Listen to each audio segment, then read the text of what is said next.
இந்த உலகத்துல சோஷியல் மீடியான்னு ஒண்ணு இல்லாம இருந்திருந்தா, இந்த உலகம் எப்படி இருந்திருக்கும்ன்றத இந்த வீடியோல சொல்றேன். பீப்பிள் எல்லாமே வந்து ஃபேஸ் டு ஃபேஸ் கான்வர்சேஷன அதிகமா விரும்பியிருப்பாங்க.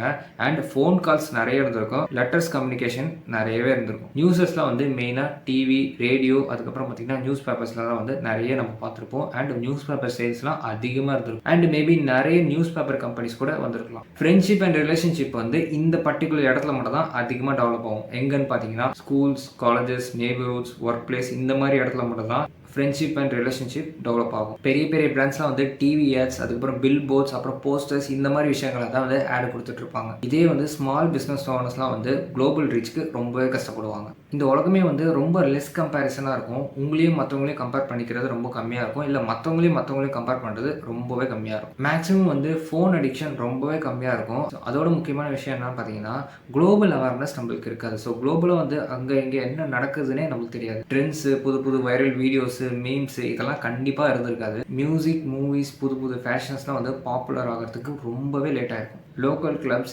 ஈவெண்ட்ஸ், அதுக்கப்புறம் கேதரிங்ஸ் இதெல்லாம் நிறையவே இருந்திருக்கும். நிறைய பேரோட டேலண்ட்ஸ்லாம் வந்து இந்த உலகத்துக்கு தெரியாமல் போயிருக்கலாம். இது எல்லாத்தோட முக்கியமான விஷயம்னா பார்த்தீங்கன்னா, நிறைய விஷயங்கள்ல ப்ரைவசி இருந்திருக்கும். ஸோ இதுக்கு மேலே நிறைய விஷயங்கள்லாம் இருக்கும். ஸோ அதெல்லாம் நீங்கள் கமெண்ட்ஸ் சொல்லுங்கள், நான் அதை பின் பண்ணி வைக்கிறேன்.